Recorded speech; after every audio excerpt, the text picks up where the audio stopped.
sens de la Côte d'Ivoire. C'est peut-être la mienne. Enfin, je ne sais pas. Et vous parlez de la menace d'un génocide en Côte d'Ivoire. Oui, oui. Et vous faites un rapprochement, j'ai envie de savoir comment, avec le génocide rwandais. Et tout ceci pour justifier à un moment donné pourquoi vous avez pris les armes. Alors, j'ai dit, comme je vous ai en face de moi, expliquez-moi. Comment est-ce que vous avez senti la menace d'un génocide en Côte d'Ivoire? Alors, je vous prends au mot. Vous savez, il ne fallait pas attendre que le génocide arrive en Côte d'Ivoire pour épiloguer là-dessus.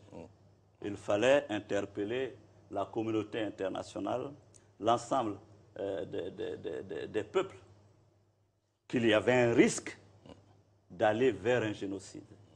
Et nous qui avons vécu dans ce pays, les prémices et la préparation de ce génocide, pour nous, étaient quelque chose d'évident. Et il ne fallait pas attendre la commission de ces faits-là, de génocide, pour crier au loup. Donc, ce livre, à mon avis, est actuel. Et à l'époque, en 2005, quand je publiais ce livre, mon objectif était justement d'éviter qu'on arrive au génocide. Est-ce que c'est un objectif réussi avec du recul? Parce que j'ai envie de dire, quand on voit tous les morts... Je n'en sais rien. Mais au moins l'histoire retiendra que j'ai été parmi ceux qui ont interpellé et qui ont parlé quand il fallait parler. Mais quels étaient véritablement les signes? Oui, mais monsieur Donché, aujourd'hui vous êtes assis avec moi en face. C'est vrai que vous n'avez pas de problème de sécurité, il n'y a aucune menace. Mais nous qui étions en Côte d'Ivoire, nous étions menacés. Les uns et les autres étaient tués. Combien de Burkinabés, de Nigériens, de Maliens ont été tués dans nos forêts? Combien de personnes ont été interpellées ici à Abidjan, exécutées de façon extrajudiciaire? Donc, c'est vrai que le temps efface quelquefois la mémoire, mais aujourd'hui, vous pouvez le dire simplement, mais je peux vous assurer qu'à l'époque, la tension était visible. Et je ne suis même pas le seul à le dire. Des chefs d'État de la sous-région aussi ont repris. Oui, je sais, vous citez justement Abdoulaye Wade dans vos livres, mais vous parlez d'un mot très fort, c'est le génocide. Oui, mais je veux Pour qu'on évoque le mot de génocide, il y a quand même un certain nombre d'indices. C'est ces indices-là que moi, personnellement, je ne vois pas. Monsieur Donché, on laissera ce travail-là aux chercheurs et aux historiens. Ce que je dis, le mérite de ce livre, était de dire, attention, Ivoiriens, si nous prenons le même chemin que le Rwanda, si je suis en train de voir donc qu'il y a les prémices d'une grave crise qui pourrait advenir dans notre pays, c'est maintenant qu'il faut se raviser pour prendre un autre chemin. Avais-je tort? Aujourd'hui, on a quand même eu plusieurs morts. Le deuxième problème, Eric, si tu permets, c'est la fameuse et l'épineuse question de l'ivoirité. Oui. C'est qui le père de l'ivoirité? Parce qu'à un moment donné, je vous vois dévier un peu et vouloir l'attribuer un peu à Laurent Gbagbo. Ce qui, moi aussi, m'a semblé curieux parce que de ma petite connaissance de la politique ivoirienne, je crois bien qu'il est unanimement admis, et vous le reconnaissez dans votre livre, que Henri Konan Bédié est le père de l'ivoirité en Côte d'Ivoire. Alors, donc, je ne comprends pas, à partir de ce moment, comment est-ce que vous voulez faire porter à un moment donné ce concept à Laurent Gbagbo? À partir du moment où le livre le dit, les choses sont faites. Non, ils ne sont pas si simples que ça. Est-ce que le livre le dit, oui ou non? Le dit, mais de la manière la plus subtile. Bon, maintenant, tout au long vous auriez voulu que je dise, peut-être en gras, mais c'est écrit dans le livre. Mais je vais même vous dire, si l'ivoirité a pu être possible et a pris ses proportions, c'est avec le soutien de M. Laurent Gbagbo que ça s'est fait. Je ne suis pas en train je ne suis pas dans le rôle d'un chercheur. Je suis un acteur. J'ai vu l'ivoirité naître dans mon pays. J'ai vu aussi ceux qui ont encouragé, soutenu l'ivoirité. Peut-être qu'il n'était pas en première ligne, mais il n'a pas pris la parole pour dénoncer l'ivoirité. Bien au contraire, il l'a soutenu. Pourquoi ce n'est pas Henri Konan Bédié que vous attaquez? Parce que si on veut être cohérent, je veux bien. Si on veut être cohérent, celui à qui vous devez vous en prendre, celui qui institue une loi qui est dangereuse pour la nation ivoirienne, c'est bien M. Henri Konan Bédié. Le coup d'État de 99 qui vient contre Bédié, si c'est vous qui l'avez fait, il y aurait une cohérence avec votre livre. Parce que ça continuerait dans ce discours-là. Si vous avez bien lu le livre, nous avons dit que l'ivoirité est née à partir d'un discours du président Bédié. Oui. C'est clair. Vous n'en dites pas plus. Bien sûr. Oui, mais Vous n'en dites pas plus. C'est lui qui l'a matérialisé, qui en a fait une loi constitutionnelle. Non, je veux bien que vous puissiez le dire, mais je ne suis pas d'accord. Les faits sont précis. Prenons les faits chronologiquement. Quand la Constitution dont vous parlez était votée, M. Bédié n'était plus président. C'était le général Gueye qui était chef de l'État et c'est sous lui que la Constitution a été votée en 2000. Je dis que M. Gbagbo non seulement épousait l'ivoirité, l'a soutenu activement, parce qu'en 2000, ceux qui ont inondé les commissions pour écrire la Constitution qui discriminait les citoyens, c'est bien le FPI. Donc, je veux dire que Bédié, certainement, à une époque précise, a utilisé le mot ivoirité. L'a même inventé. Utiliser le mot ivoirité. Pour écarter Ouattara, c'est connu de tous. Hein, donc. En 2000, ce n'est pas Bédié qui écarte Ouattara. En 2000, le livre est précis. Oui, je vais dire que Bédié l'utilise depuis pour écarter Ouattara. Bédié utilise, parce qu'il faut aussi être rigoureux dans la chronologie. Monsieur Bédié utilise le mot. Évidemment, on voit les effets, les prémices. En 1999, les Ivoiriens qui n'acceptent pas l'ivoirité, il y a un coup d'État. Ce coup d'État, en 1999, c'est le général Gueye qui est au pouvoir. La Constitution, la deuxième République ivoirienne, qui consacre donc l'ivoirité, Bédié était en exil. Maintenant, vous pouvez me dire, si vous voulez, les chercheurs finiront par dire qui est le père ou le fils de cette ivoirité. Ce que je constate, moi, en tant que jeune Ivoirien en 2000, je constate que M. Gbagbo n'est pas dans l'opposition, il est au pouvoir avec Gueye. Il co-gère l'État avec Gueye. Il a le ministère de l'économie, il a de grands ministères, il est au gouvernement. Et c'est en ce moment que ce gouvernement adopte, fait un référendum et la Constitution de 2000 est adoptée avec l'article 35 qui discrimine. Donc, quand les événements se produisent en 2000, Gbagbo est entièrement comptable. Voilà ce que je veux dire. Et ça, c'est la réalité de notre pays. L'autre chose, oui, ça veut dire que la prise des arbres, quand vous dites, vous lancez cette fameuse rébellion du 19 septembre 2002, réellement, c'est quoi la réelle motivation? Parce que vous nous dites dans le livre que c'est parce que vous avez pressenti un certain nombre de dérives, mais j'ai envie de vous demander, et il y a aussi quelque chose qui m'a frappé, vous dites que le FPI a pris le pouvoir par les armes. Bien sûr. Justement, c'est pourquoi je pense que les Ivoiriens, je dis bien les Ivoiriens, qui sont ici, qui ont vécu les événements, et je ne suis pas en train de raconter des événements, j'étais dans la rue. Quand en 2000, l'élection a été organisée et que M. Gueye, justement, a voulu confisquer le pouvoir, en prenant le soin, avant qu'on aille aux élections, d'écarter M. Bédié, d'écarter M. Ouattara, enfin, d'écarter toute candidature, sauf celle de Gbagbo. Avec qui il était en complicité. Et ils ont été opposés pendant l'élection. Avec qui il était en parfaite complicité. L'élection, donc, a lieu, d'ailleurs, ironie de l'histoire, on a deux présidents pendant 72 heures en Côte d'Ivoire.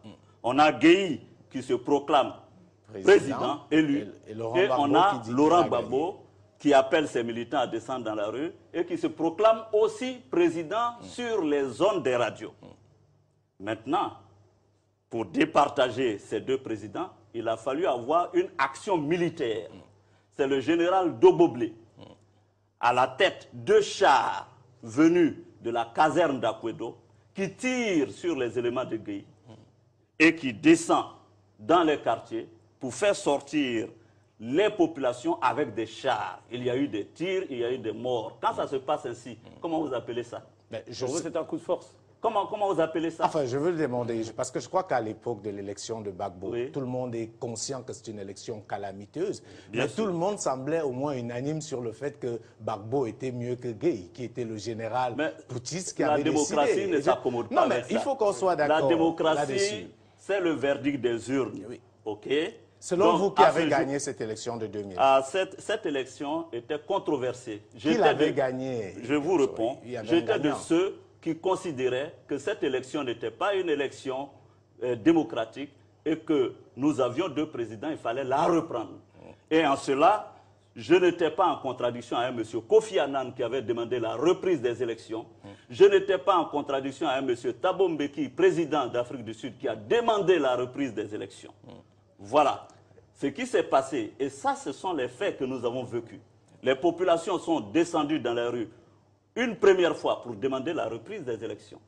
Il a fallu que le gouvernement socialiste français, avec le ministre de la Coopération, M. Charles Josselin, qui aujourd'hui d'ailleurs témoigne en faveur de Gbagbo à la CPI, disent officiellement que c'est Gbagbo qui a gagné et dans le cadre donc, de ce gouvernement socialiste, entreprennent les autres chefs d'État pour qu'on se rallie à ça.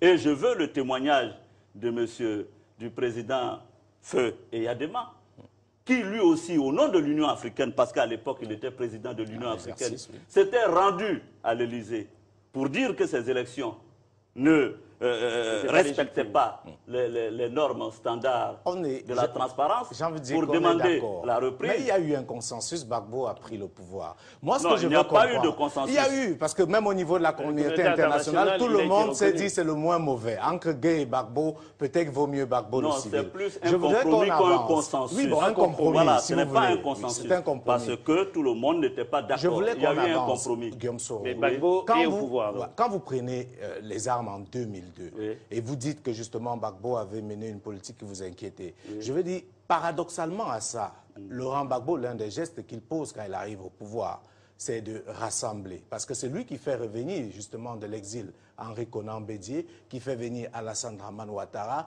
et qui fait venir même le général Gueye pour discuter ce fameux forum que vous connaissez très bien. Je veux dire, ces actes qui sont posés, expliquez-moi comment en moins de 2 ans, vous estimez que Laurent Gbagbo est devenu dangereux, il faut le déloger à tout prix. On y arrive. Quand vous aurez admis qu'effectivement ce sont des chars qui ont fait basculer le pouvoir dans le camp de Gbagbo. C'est bien ça. En 2000, les chars font basculer le pouvoir dans le camp de Gbagbo. Gbagbo lui-même, je pense que c'est à son avantage. Je ne suis pas là pour dire que tout ce que Gbagbo a fait est mauvais. En même temps, c'est à son avantage de lancer l'idée du forum de dialogue national qui permet donc à tous les acteurs de se mettre d'accord. Mais ça, c'est un bon coup politique et politicien. Quand même. C'est un bon coup. Je dis même bon. Vous dites un coup, je dis c'est un bon coup politique et politicien. Sauf que, quand on finit le forum, les résultats du forum, les résolutions du forum, sont-ils appliqués? Non. Pourquoi? Parce qu'après l'élection présidentielle, alors qu'on a fait venir M. Ouattara pour essayer d'engager des discussions, les élections législatives, M. Ouattara encore exclu. On est d'accord? Ça occasionne le boycott par le RDR des élections législatives, ça occasionne des morts. Après donc, cette situation, qu'est-ce que nous avons vécu en Côte d'Ivoire? Nous avons vécu maintenant une période, on a bien compris, nous n'étions pas non plus stupides, on a bien compris que M. Gbagbo avait simplement besoin d'un temps de grâce pour enraciner son pouvoir et pour mieux relancer l'ivoirité. Parce que si en réalité, il était et il souhaitait effectivement faire la paix, fermer la parenthèse de l'ivoirité, le RDR n'aurait pas été exclu des élections législatives. Donc, non seulement M. Ouattara est comment on appelle, exclu, on lui interdit donc la nationalité ivoirienne, à laquelle il a droit de toute façon, et on repart dans la crise. Voilà la réalité des faits en Côte d'Ivoire. Donc, en 2001, il y a eu une purge dans l'armée des soldats dits pro-Ouattara, pro-Gueye, qui sont massacrés, exécutés. Et c'est ça qui commence à fermenter la révolte que nous connaissons. Moi, j'ai quand même du mal à vous croire, et c'est mon droit, parce que je remarque que sur le régime de Laurent Gbagbo, on a Fologo, qui lui est le président du Conseil économique et social. Oui. On a Mamadou Koulibaly, qui est le président de l'Assemblée nationale. Oui. J'ai du mal à croire que ces deuxième et troisième personnalités de la République, qui sont tous originaires, parlons comme on parle en Côte d'Ivoire, du Nord, sont des ponts du régime de Gbagbo, et que ceux-là se rendent complices d'une politique qui viserait à exclure l'ethnie dont ils sont origines de la gestion du pays. L'histoire vous donne tort, parce qu'en réalité, le Mamadou Koulibaly dont vous parlez, le Fologo dont vous parlez, l'histoire de l'humanité montre que... ils sont moins du Nord que d'autres? Non, non, ce n'est pas ce que je dis. L'histoire de l'humanité montre qu'à toute dictature, c'est son personnel politique. Donc ça n'a rien à voir. Ce que je veux que nous puissions juger, ce sont les actes de gouvernance. Que M. Fologo, qui était au PDCI, rejoint M. Gbagbo dans sa politique. Et que Mamadou Koulibaly, que vous citez, n'a jamais été autre chose qu'un membre avéré du FPI, qui, effectivement, a bénéficié du coup de force de 2000 pour venir au pouvoir. Donc, ça n'a rien à voir du tout. Ce que je suis en train de dire, c'est qu'il y avait une réelle oppression. D'ailleurs, ces soldats militaires, la purge qu'il y a eu dans l'armée, ont été obligés de quitter le pays pour se réfugier. Les citoyens étaient massacrés, c'est ça la réalité. Vous insistez sur la purge. Moi, j'ai envie de vous poser la question, M. Guillaume Soro. Moi, j'ai l'impression que vous dites, et si on accepte même que vous avez totalement raison, c'est que vous avez combattu une injustice pour en installer une autre. Et sauf que ce qui a changé, c'est que maintenant, vous êtes du bon côté. Vous êtes dans le bon rôle, celui du bourreau. Parce que ce qui se passe en Côte d'Ivoire aujourd'hui, c'est qu'on rencontre aussi des gens qui se plaignent d'une purge. Vous savez bien qu'avec l'arrivée de Ouattara au pouvoir, plusieurs personnes ont été licenciées, notamment parce qu'on les soupçonnait d'appartenir au régime. Non. Et plus grave, je vais terminer par là, c'est que M. Alassane Ouattara lui-même assume... Posez votre question. Oui, M. Ouattara lui-même assume le fait qu'il est au pouvoir et qu'il fait ce qu'il appelle un rattrapage ethnique. Vous savez, ce qui me semble quand même être des choses assez dangereuses. S'il vous plaît, j'ai bien compris votre question et je vais vous répondre. Mais voyez-vous, c'est à mon avis très dangereux de prendre des bribes de phrases. C'est pas des bribes. Je vous le dis. Moi, le concept de rattrapage ethnique, c'est pas moi qui l'ai inventé. Permettez-moi de répondre à votre question. Vous avez posé une question, permettez-moi de répondre. Monsieur Ouattara, avec qui nous avons longuement échangé, la philosophie de M. Ouattara, sa conviction propre, n'a rien à voir avec ce qu'on appelle un rattrapage ethnique. Il faut restituer la réponse de M. Ouattara. Quand le journaliste lui pose comme ça, oui, il semble qu'en Côte d'Ivoire, c'est l'heure des nominations des gens du Nord.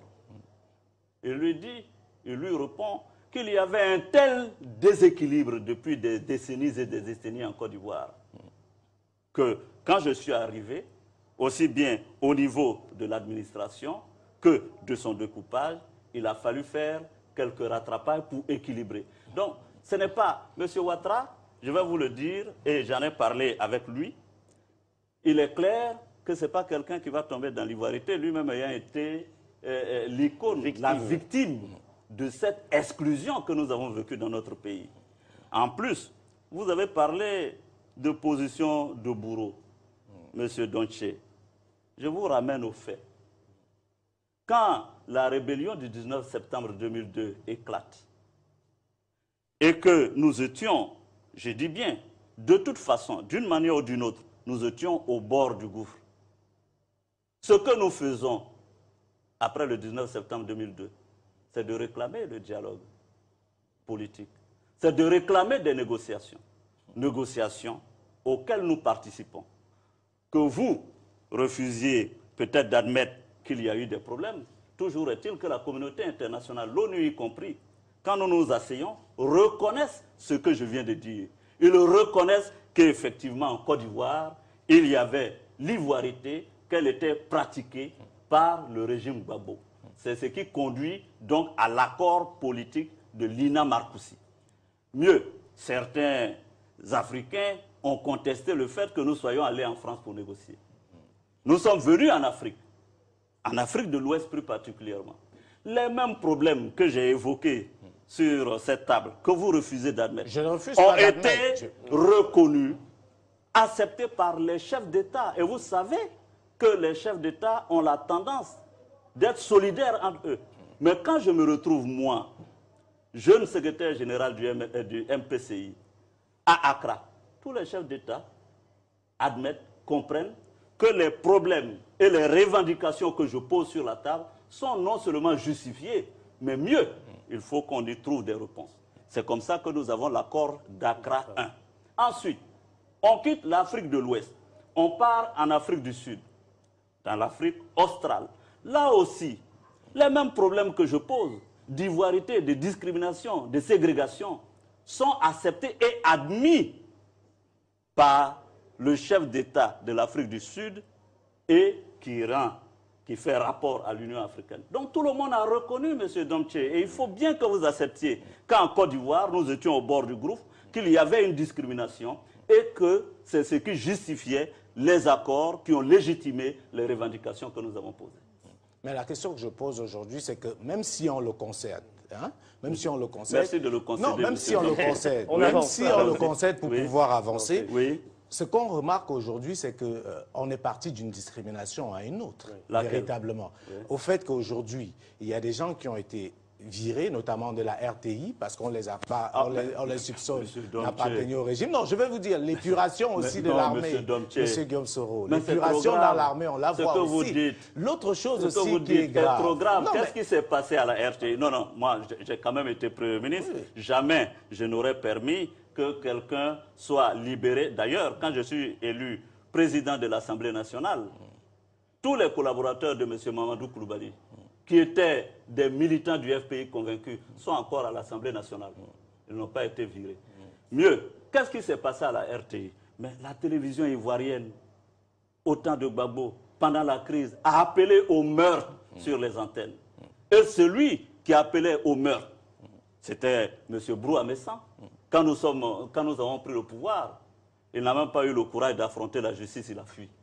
Ceux qui y étaient des journalistes militants. Est-ce que vous saviez comment on recrutait les journalistes à l'époque à la RTI? Ça a changé aujourd'hui, monsieur. Bien sûr, je vais vous dire, l'actuel directeur général de la RTI a été recruté sur appel à candidature. Je dis bien appel à candidature. Quand j'étais à la primature, nous avons lancé 4 appels à candidature. Un appel à candidature pour le CPC, un appel à candidature pour la RTI, un appel à candidature pour 2 autres structures, parce que nous voulions rompre avec cette façon de recruter les uns et les autres. Donc ce monsieur qui est là a été recruté par appel à candidature et seule sa compétence a prévalu.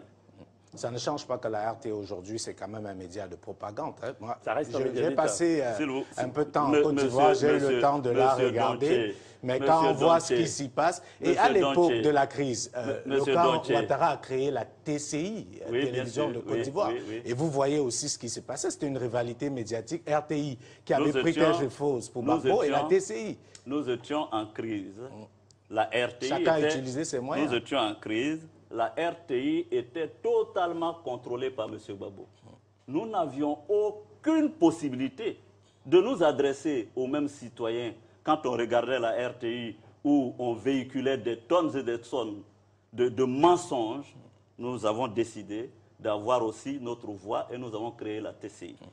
La première action, quand M. Gbagbo est parti, a été de revenir à la situation normale. Donc la RTI existe. Maintenant, vous dites que des personnes qui sont passibles de poursuites judiciaires, journalistes ou non, qui ont appelé au meurtre, qui ont incité à la haine raciale, vous dites... Ceux de la TCI ont fait pareil. Hein? Parce que moi, quand j'ai regardé la TCI, je dis maintenant on peut comparer les niveaux d'appel. Moi, quand je regardais la TCI, parce qu'à un moment donné, la RTI avait été coupée et on l'a remplacée par la TCI dans mon bouquet. Quand je regardais la TCI, je remarquais les mêmes dérives, sauf que enfin, ça avait juste changé de visage. Mais c'était les mêmes dérives. Sauf que ça avait changé de nom. Sauf qu'il y avait changé de nom. Mais je voyais des choses à la limite qui étaient à la limite. Je vous ai posé une question, je ne suis pas journaliste. Non, je n'ai pas envie d'entrer dans des détails. Mieux, à la TCI, ce que je peux vous dire, c'est que nous avions besoin de porter notre voix auprès des populations. C'est ce que nous avons fait dans le respect mutuel. Le discours de M. Ouattara, pendant cette période, d'ailleurs, certains militants lui reprochaient d'avoir un discours trop souple pour la circonstance. Donc, était de toujours appeler à la fraternité, au dialogue, etc. Et ça, on l'a suivi.